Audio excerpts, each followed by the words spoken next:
లంబడిపల్లె గ్రామ ప్రజలందరికీ నమస్కారం తెలియజేస్తూ ఇవాళ మన గ్రామానికి వచ్చిన ముఖ్య ఉద్దేశం ఏంటంటే జిల్లా కలెక్టర్ గారి ఆదేశానుసారం జిల్లా పౌర సంబంధాల అధికారి గారి నేతృత్వం లోపల మన గ్రామానికి రావడం జరిగింది.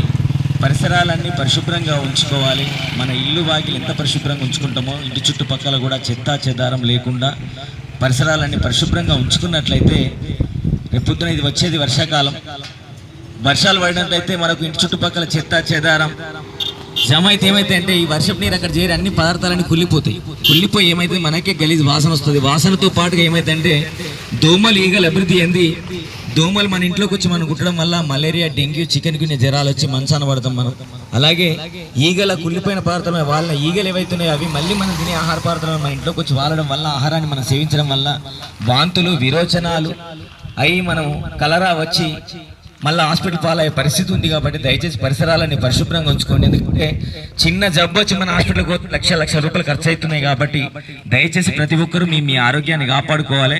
ఎందుకంటే ఇంటికి పెద్ద దిక్కు మనమే, మన పిల్లలను సంరక్షించుకునేది మనమే, వాళ్ళని గొప్పగా తీర్చిదిద్దాల్సిన బాధ్యత మనదే. కాబట్టి మనం అందరం మధ్యతరగతి కుటుంబాలు మనం చేసుకుంటేనే పని చేసుకుంటేనే మనకు 4 రూపాయలు. కాబట్టి మనందరం పరిసరాలన్నీ పరిశుభ్రంగా ఉంచుకొని తగు జాగ్రత్తలు తీసుకొని ఏ అనారోగ్యానికి గురి కాకుండా చిన్నగా జ్వరం రాగానే వెంటనే హాస్పిటల్ చూయించుకొని తగు జాగ్రత్తలు తీసుకోవాలని చెప్పి తెలియజేస్తున్నాం.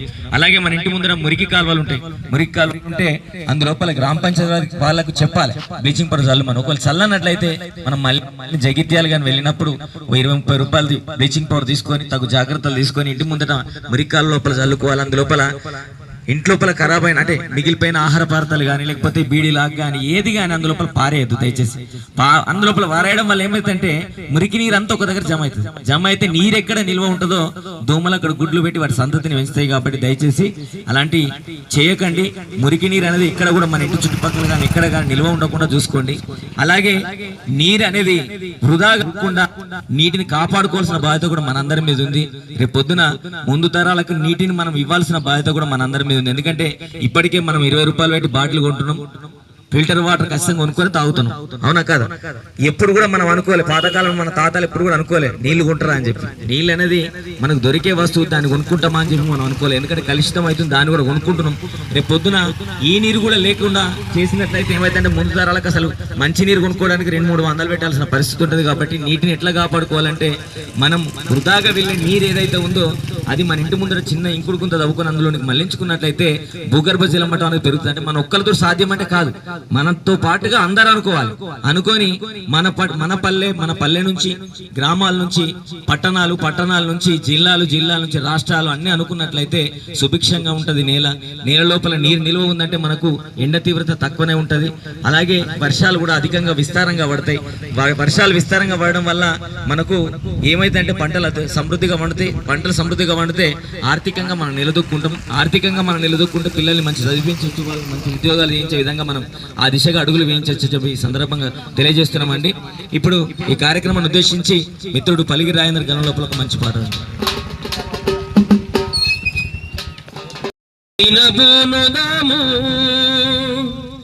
సీజనలు వ్యాధితో చితికిన బతుకులో వెలుగు నింపుదాము.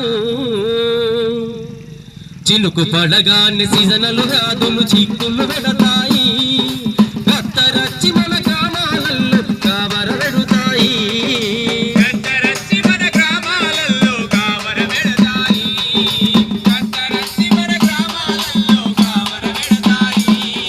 గరీబు బ్రతుకుల ప్రాణాలను చిదిమే వేస్తుంది.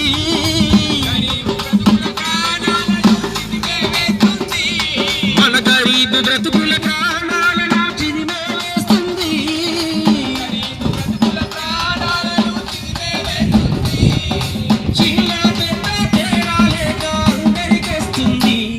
అది యాగం చేస్తుంది పరిసరాలను.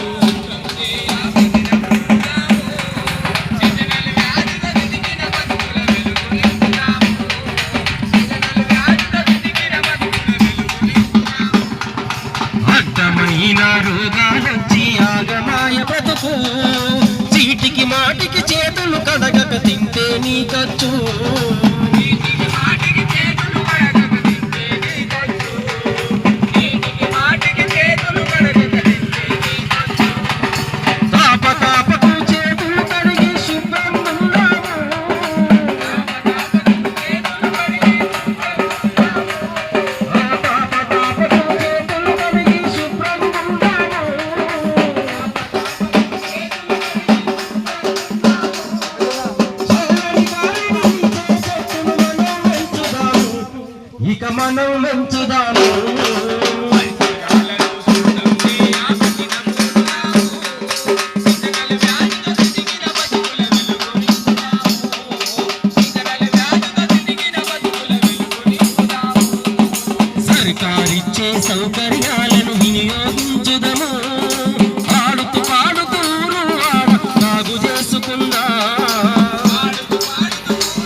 మనము ఎండగట్టుదాము. కాబట్టి దయచేసి ప్రతి ఒక్కరూ పరిసరాలన్నీ పరిశుభ్రంగా ఉంచుకోండి, మీ ఆరోగ్యాన్ని కాపాడుకోండి. ఇంకొకటి, ఇప్పుడు గ్రామాలలో విస్తారంగా ఎక్కువై యువత ప్రాణాలు తీస్తుంది ఏంటంటే గంజాయి, నల్లమందు, ఈ డ్రగ్స్. చాలామంది దీనికి అలవాటు పడే జీవితాన్ని చిన్నాభిన్నం చేసుకుంటుండ్రు, తల్లిదండ్రులకు కడుపు కోత మిగిలిస్తుంది. వాస్తవంగా ఏంటంటే ఈ గంజాయి ఫ్యాషన్గా మొదలవుతుంది. చాలామంది అది తీసుకోవడం వల్ల ఏమవుతుందంటే వాళ్ళు విచ్చలవిడిగా దొంగతనాలు, దోపిడీలు, మానభంగాలు చేసి జైలు జీవితం గడపడం, బండ్ల మీద స్పీడ్గా వెళ్ళి ముగ్గురు స్పీడ్గా వెళ్ళి బస్ కింద లారీ కింద వాడు చనిపోవడం లాంటివి జరుగుతున్నాయి. అలాగే ఎక్కడో అంటే డ్రగ్స్ సేవించిన తర్వాత వాళ్ళు ఏం చేస్తారు, మత సింతం కోల్పోయినట్టుండి ఎవరి మీద దాడి చేసేది తెలియదు. అలాగే జైలు జీవితం కూడా గడుపుతుండ్రు. కన్న తల్లిదండ్రులకు గర్భశోకాన్ని మిగిలిస్తుంది. కాబట్టి దయచేసి గంజాయి నిర్మూలించాల్సిన బాధ్యత తల్లిదండ్రులుగా మీ మీద కూడా ఉంది. పోలీసు వాళ్ళు ఎన్ని చట్టాలు తీసుకొచ్చినా, ఎన్ని కేసులు పెట్టినా కానీ పిల్లగాళ్ళు దానికి పెడదారిన బట్టి వీటికి అలవాటు పడి వాళ్ళ జీవితాన్ని చిన్నాభిన్నం చేసుకుంటారు. కాబట్టి దయచేసి ప్రతి ఒక్క తల్లిదండ్రులు ఏం చేయాలంటే, మన పిల్లగాళ్ళు స్కూల్కు కరెక్ట్ పోతుందా, కాలేజీ కరెక్ట్ పోతుందా, మనము లక్షలు పెట్టి చదివిస్తున్నాం, మరి కరెక్ట్ పోతుందా లేదనేది ఖచ్చితంగా చూడాలి. వాళ్ళ నడవడికి ఎట్లుంది, వాళ్ళ దోస్తాన్ని ఎట్లుంది, వాళ్ళు బండ్ల మీద సైకిల్ మీద వెళ్ళేటప్పుడు ఎట్లా వెళ్తుంది, సాయంత్రం మన ఇంటికి వచ్చిన తర్వాత కూడా మీరు పరీక్షించండి వాళ్ళని ఎట్లున్నారు అనేది. ఎందుకంటే వాళ్ళను గొప్ప స్థాయిలో చూడాలని మనం అనుకుంటున్నాం, మధ్యంతరంగానే వాళ్ళ జీవితాన్ని వాళ్ళు చిన్నాభిన్నం చేసుకొని చనిపోవడం, లేకపోతే యాక్సిడెంట్లకు గురై కాళ్ళు చేతులు విరగడం, ఇలాంటి పరిస్థితిలో వాళ్ళు ఉంటున్నారు. కాబట్టి దయచేసి డ్రగ్స్ మహమ్మారిని తొలగించాల్సిన ధరం కొట్టాల్సిన బాధ్యత మన అందరి మీద ఉంది. ప్రతి ఒక్కరూ ఇంకొక విషయం ఏంటంటే, మావాడు గొప్ప స్థాయిలో ఉన్నాడు, మావాడు మంచిగా చదువుకుంటుండు అది అని చెప్పి బండ్లంటే బండ్లు కొనియడం కానీ, ఏదంటే సెల్ ఫోన్ అంటే సెల్ ఫోన్ కానీ, ఏదంటే అది కొనియడం అనేది చేస్తున్నాం. సెల్ ఫోన్ పట్టుకొని వాడు రాత్రి 1 గంటకు 2 గంటల దాకా ఫోన్లో చూసుకుంటా ఏం చూస్తుండు, వాడు దేనికి అలవాటు పడుతుండు అనేది మనం మర్చిపోతున్నాం. అంటే మనం ఏంటంటే పొద్దంతా పని చేసి వచ్చి అలసిపోయి పడుకుంటున్నాం. కానీ దయచేసి కాస్త నిఘా పెట్టండి, పిల్లగాళ్ళ భవిష్యత్తు గురించి కూడా కొంచెం ఆలోచించండి. ఎందుకంటే వాళ్ళు రేపొద్దున ఏమీ చేయని స్థితి లోపల అచేతనంగా పడున్నా మనకు బాధనే. రేపొద్దున వాళ్ళు గొప్ప స్థాయిలో ఉంటారంటే ఏం పని దేనికి పనికి రాకుండా ఉన్నా కానీ మనకు బాధనే. ఎందుకంటే వాళ్ళ కోసమే మన జీవితం కాబట్టి, వాళ్ళ కోసమే మనం పనిచేస్తున్నాం కాబట్టి, వాళ్ళందరూ బాగుండాలని చెప్పి కోరుకుంటున్నాం. కాబట్టి వాళ్ళందరినీ కొంచెం పరీక్షించండి, ఈ గంజాయి నిర్మూలించండి. గంజాయి ఎవరి దగ్గర ఉన్నా కానీ, సేవించినా కానీ, ఎవరి దగ్గర ఉన్నట్టు మనకు సమాచారం అందిన పోలీసు వారికి సమాచారం ఇవ్వండి. మన పిల్లల్ని మనం కాపాడుకునే ప్రయత్నం మన అందరం చేద్దామని చెప్పి సందర్భంగా తెలియజేస్తూ, గంజాయి మీద మా అశోక్ అన్న గలం లోపల ఒక మంచి పాట విందాం. ఒక పద్ధతి లేక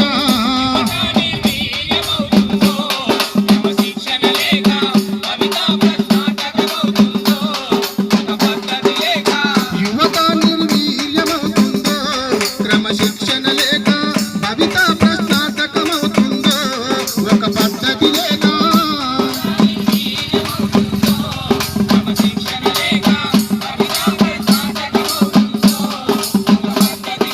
పాలు పెరుగు సమృద్ధిగా లాగే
కాబట్టి దయచేసి అన్నలు తల్లులంతా కొంచెం గమనించండి. ఎందుకంటే పరిసరాలన్నీ పరిశుభ్రంగా ఉంచుకోండి, మీ ఆరోగ్యాన్ని కాపాడుకోండి. మనము బాగా సంపాదించి కొడుకు కోట్ల ఆశయాల్సిన అవసరం లేదు. మంచి ఆరోగ్యాన్ని ఇస్తే గొప్పగా బతుకుతాడు, మంచి భవిష్యత్తుని ఇస్తే గొప్పగా బతుకుతాడు, మంచి జీవితాన్ని ఇస్తే గొప్పగా బతుకుతాడు. ఎందుకంటే కోట్ల రూపాయలు సంపాదించి పెద్ద జబ్బు వచ్చింది అనుకోండి ఏం చేసుకునే పరిస్థితి ఉంటుంది. కాబట్టి దయచేసి ప్రతి ఒక్కరి విషయాలని గమనించండి, పరిసరాలన్నీ పరిశుభ్రంగా ఉంచండి, గంజాయి నిర్మూలించండి. పిల్లలు పెడదారిని పట్టకుండా మీ బాధ్యతగా మీరు కూడా చూడాల్సిన. అందరికీ నమస్కారం. లమ్మడిపల్లె గ్రామ ప్రజలకు ఈరోజు మన కలెక్టర్ ఆదేశాల మేరకు డిపిఆర్ఓ గారు మన కళా బృందం గారు వచ్చి మనకు పరిశుభ్రత పైన మరియు ఇతర వ్యసనాలైన గంజాయి వాటిపైన మనకు కళారూప ప్రదర్శన ఇవ్వడం జరిగింది. కావున ప్రజలందరూ ఇప్పుడు మన సఫాయి వాళ్ళు చేయడమే కాకుండా ఎవరింటి చుట్టూ వారు ఖచ్చితంగా శుభ్రంగా పెట్టుకున్నప్పుడు రోగాలు రాకుండా ఉంటాయి. కాబట్టి మనకు జబ్బు వచ్చి తర్వాత హాస్పిటల్కి పోయి ట్రీట్మెంట్ తీసుకోవడం కంటే ముందు మనము పరిసరం పరిశుభ్రించుకొని మంచి ఆరోగ్యం ఎప్పటికప్పుడు ఈ వానకాలము అనేది ఎక్కువ చల్లని ఉంచుకోకుండా ఎప్పుడప్పుడు వేడిగా వండుకొని మంచిగా మూతలు పెట్టుకొని మంచి ఆర్ఓ వాటర్ తాగి ఆరోగ్యం కాపాడుకోవాల్సుకుని తెలియజేస్తున్నాను. కాబట్టి ఈ కార్యక్రమానికి మన వచ్చిన కళా బృందం అందరికీ నా నమస్కారం తెలియజేస్తూ ముగిస్తున్నాను. థ్యాంక్ యూ అన్న, ధన్యవాదాలు. కరోనా కూడా మనకు 2 సంవత్సరాలు మన జీవితాన్ని చిన్న భిన్నం చేసింది. కరోనా వచ్చి తల్లికి బిడ్డ కాకుండా ఎవరి జీవితాలు ఒకరి ముఖం చూసుకొని పరిస్థితి లోపల చాలా మంది చనిపోయిన సందర్భాలు మనందరికీ తెలుసు. అవన్నీ మన కళ్ళ ముందే గదలాడుతున్నాయి. కరోనా కూడా విజృంభిస్తుంది. దాదాపుగా మన రాష్ట్రం లోపల ఒక 10 కేసుల్లాగా నమోదైనాయట. కాబట్టి మనము అంత పెద్ద కరోనా 2 సంవత్సరాలు ఎదుర్కొన్నాము.